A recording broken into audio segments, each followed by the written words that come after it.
जी अस्सलाम वालेकुम। अपनी इस वीडियो के अंदर हम क्लास 11 मैथ के चैप्टर 7 की एक्सरसाइज 7.2 को स्टार्ट करेंगे और इसके क्वेश्चन नंबर 1 का पार्ट 1 से लेकर 5 तक बहुत ही डिटेल के साथ एक्सप्लेन करेंगे। तो इस क्वेश्चन को सॉल्व करने से पहले एक छोटी सी हदीस मुबारक बयान करता हूँ, उसके बाद इस एक्सरसाइज की तरफ आगे बढ़ते हैं। बुक सही मुस्लिम की हदीस नंबर 1006 है, जिसमें हजरत उमर बिन हारिस रज़ियल्लाहु तआला अन्हु से रवायत है कि रसूलुल्लाह सल्लल्लाहु अलैहि वसल्लम जब सजदा करते थे तो दोनों हाथों को इस तरह रखते कि आप सल्लल्लाहु अलैहि वसल्लम की बगलों की सफेदी देखी जाती। और लेस की रवायत में भी है कि रसूलुल्लाह सल्लल्लाहु अलैहि वसल्लम जब सजदा करते तो अपने हाथों को बगलों से जुदा कर लेते, यहाँ तक कि मैं आप सल्लल्लाहु अलैहि वसल्लम की बगलों की सफेदी को देख लेता। देखिए, सजदा करने का यही सही तरीका है कि हमारे पास जो हमारी जो जब हम बाहें रखें, मतलब बाजू को रखें, तो वो साथ में जुड़े हुए नहीं होने चाहिए, बल्कि बाजू इस तरह से खुले हुए होने चाहिए कि हमारे पास बगलों से जुदा हो जाएं, जिस तरह से हुजूर का तरीका है। अल्लाह ताला हमें अमल की तौफीक अता फरमाए, आमीन। अब हम अपने क्वेश्चन की तरफ आगे बढ़ते हैं। सबसे पहले मैं थोड़ा सा आपको परमुटेशन और परमुटेशन के बारे में बता दूं कि परमुटेशन क्या होते हैं, क्योंकि ये इस एक्सरसाइज में यूज होने वाला कॉन्सेप्ट है। असल में परमुटेशन हमारे पास एक अरेंजमेंट को कहते हैं। An arrangement of finite number of objects in a row is called permutation of these objects. मतलब ये कि कुछ नंबर्स की अरेंजमेंट, या इसको इस तरह से समझें आप कि जैसे लेट्स सपोज हमारे पास 10 चेयर्स हैं और हम उनको अरेंज करना चाहते हैं कि हम उनको किस तरह से अरेंज करेंगे। लेट्स सपोज वो 3 डिफरेंट कलर्स की हैं और हम उनको किस तरह से अरेंज करेंगे, पहले रेड वाली रखेंगे फिर ब्लू वाली रखेंगे। मतलब उनकी किस तरह से डिफरेंट हम अरेंजमेंट्स कर सकते हैं, किस तरह से डिफरेंट कंडीशन दे सकता है कोई हमें कि लेट्स सपोज ब्लू के साथ हमारे पास रेड ही आनी चाहिए हमेशा चेयर। तो इस तरह की जो अरेंजमेंट्स होती हैं उनको हम परमुटेशन कहते हैं। इसी कॉन्सेप्ट को सारे को हम इस एक्सरसाइज के अंदर यूज करने वाले हैं। सो इस परमुटेशन के कॉन्सेप्ट को हम एक एग्जांपल की तरफ से और भी समझ लेते हैं कि लेट्स सपोज हमारे पास एक ऑब्जेक्ट है, तीन ए बी सी, तीन ऑब्जेक्ट्स हैं डिफरेंट। सो उनकी तीनों की डिफरेंट परमुटेशन कैसी हो सकती है।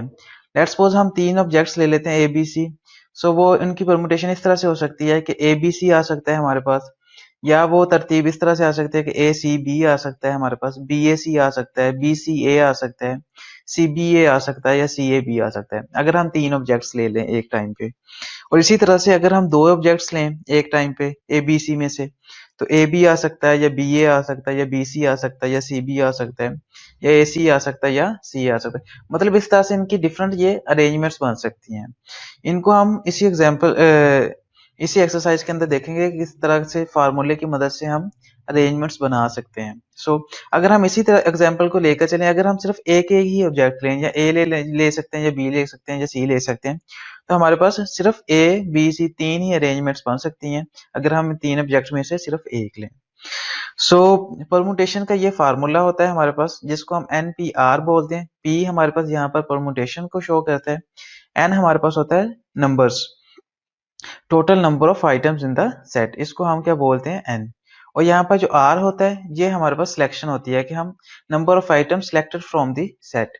सिलेक्शन इस तरह से, जैसे मैंने आपको बताया कि लेट्स सपोज हमारे पास कोई बता देता है कि ये 6 डिजिट्स नंबर है, तो वो कहता है कि आपने इसमें से सिर्फ 3 यूज करने और 300 से ग्रेटर नंबर्स बनाने हैं। इस तरह के एग्जांपल में हम आर हमारे पास क्या होगा 3, और एन जो हमारे पास 5 डिजिट्स थे पहले, तो टोटल डिजिट जितने थे 5, तो वो हमारे पास क्या होगा एन।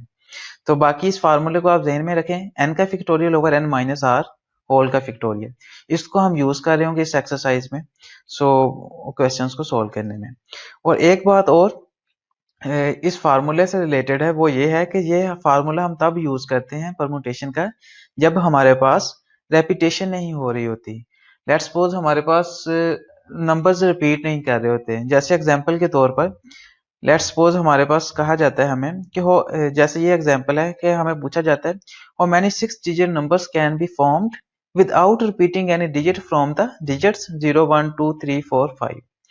मतलब ये है कि जैसे हमें इस एग्जाम्पल में देखें तो हमें उन्होंने इस तरह से ही क्वेश्चंस आएंगे इस एक्सरसाइज में, इस फार्मूले से रिलेटेड, कि हमारे पास 6 डिजिट नंबर्स बनाओ जैसे, इन नंबर्स को यूज करना, लेकिन आपने कोई रिपीट नहीं करना।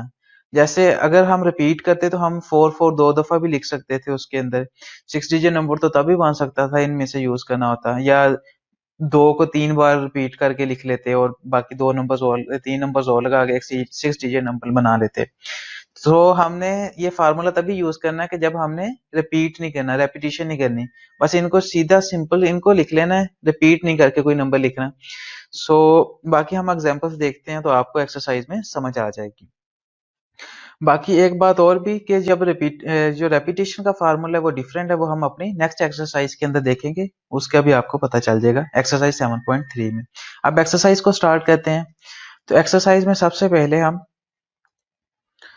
क्वेश्चन नंबर 1 की स्टेटमेंट है हमारे पास कि एवेलुएट द फॉलोइंग। इसमें सिंपली हमें 20p3 part 1, part 2, part 3, part 4 और पार्ट 5 है।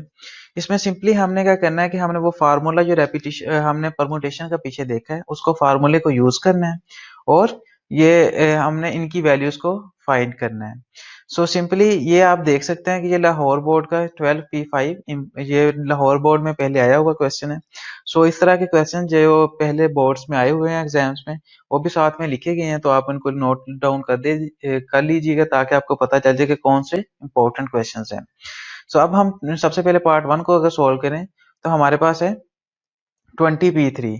हम सिंपली क्या करेंगे, अगर वो फार्मूले का यूज करें तो यही था हमारे पास फार्मूला NPR किसके इक्वल था, n का फैक्टोरियल और n माइनस r होल का फैक्टोरियल। यहाँ पर n हमारे पास क्या है 20 और r हमारे पास क्या है 3। सो क्या बन जाएगा हमारे पास ये 20 का फैक्टोरियल ओवर 20 माइनस 3 का फैक्टोरियल, मतलब अपर वाला ओवर अपर माइनस लोअर वाले का फैक्टोरियल। सो वो क्या बन जाएगा 20 ओवर 17 का फैक्टोरियल बन जाएगा। सो अगर हम इसको सिंप्लीफाई करना चाहें तो हम क्या करते हैं कि 20 को 17 तक ओपन कर लेते हैं। 20 इंटू 19 इंटू 18 इंटू 17 का फैक्टोरियल आ जाएगा और नीचे भी 17 का फैक्टोरियल था। तो 17 के फैक्टोरियल से 17 का फैक्टोरियल अगर कैंसिल कर दें तो बाकी जो हमारे पास आ जाएगा 20 इंटू 19 इंटू 18, इसको हम मल्टीप्लाई करेंगे तो 6 8 40 हमारे पास क्या बन जाएगा, आंसर बन जाएगा। अब इसी तरह से हम पार्ट 2 की तरफ आगे बढ़े तो हमारे पास है 16p4। सिंपली वही फार्मूला यूज करेंगे अपर वाले का फैक्टोरियल, 16 का फैक्टोरियल आ जाएगा ओवर 16 माइनस ये r का फैक्टोरियल आ जाएगा, 16 माइनस 4 का फैक्टोरियल आ जाएगा। तो 16 का फैक्टोरियल ओवर 12 का फैक्टोरियल बन गया। सो हम क्या कहते हैं कि इसको 16 को 12 तक ओपन कर लिया यहाँ पर। अब 12 से 12 कैंसिल कर दें तो जो बाकी बच जाएगा 13 14 15 16, इनको मल्टीप्लाई कर देंगे तो हमारे पास क्या बच जाएगा 43 680 हमारे पास आंसर आ जाएगा। अब इसी तरह से पार्ट 3 में भी सेम आपने करना है कि NPR वही फार्मूला यूज करना है। तो क्या बन जाएगा 12 का फैक्टोरियल ओवर 12 माइनस 5 होल का फैक्टोरियल बन जाएगा। तो 12 into 11 into 10 into 9 into 8 into 7 का फैक्टोरियल ओवर नीचे भी क्या आ गया 7 का फैक्टोरियल। हमने 7 तक इसलिए ओपन किया क्योंकि 12 माइनस 5 क्या था 7 का फैक्टोरियल। सो हमने क्या कर लिया कि ऊपर भी 7 तक ओपन कर लिया। सो 7 से के फैक्टोरियल से 7 का फैक्टोरियल कैंसिल हो जाएगा, बाकियों को हम मल्टीप्लाई कर देंगे तो हमारे पास ये आंसर आ जाएगा। और इसी तरह से 10p7 है हमारे पास, सिंपली वही फार्मूले का यूज करना है, आप कर लेंगे इजीली। 10 का फैक्टोरियल आ जाएगा, नीचे क्या आ जाएगा 3 का फैक्टोरियल, 10 माइनस 7 करेंगे तो 3 तक ओपन कर लिया, 3 से 3 कैंसिल हो गया फैक्टोरियल और बाकियों को मल्टीप्लाई किया तो ये हमारे पास आंसर आ गया। इस तरह से 9p8 का फैक्टोरियल है तो 9 का फैक्टोरियल ओवर 9 माइनस 8 का फैक्टोरियल आ गया। सिंपली वही काम किया कि इसको ओपन कर लिया सबको और नीचे क्या आ गया 1 का फैक्टोरियल, और 1 का फैक्टोरियल किसके इक्वल होता है 1 के फैक्टोरियल के इक्वल ही होता है। तो सिंपली ये 9 का फैक्टोरियल ही आंसर होगा जो कि 362,880 के इक्वल आता है।